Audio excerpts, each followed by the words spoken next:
കുറച്ച് കോക്കനട്ട് ഓയിലാണ് ഒഴിക്കണേ ചിക്കൻ കറി വെക്കാൻ. അത് വെച്ചാൽ ടേസ്റ്റ് ഉണ്ടാവുള്ളൂ.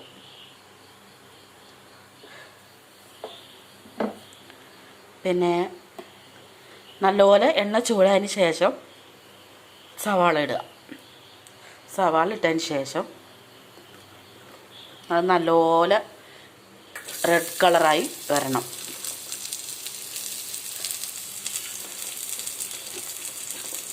നല്ലപോലെ വഴറ്റി വന്നതിന് ശേഷം കുറച്ച് തക്കാളി ഇടുക. നല്ലപോലെ വഴറ്റുക.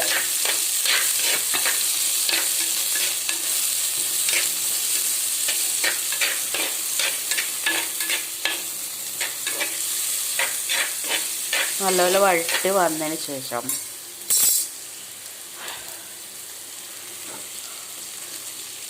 വാടി വരുന്നതിന് മുമ്പായിട്ട് തന്നെ തക്കാളി ഇടുന്നതിന് കുഴപ്പമില്ല.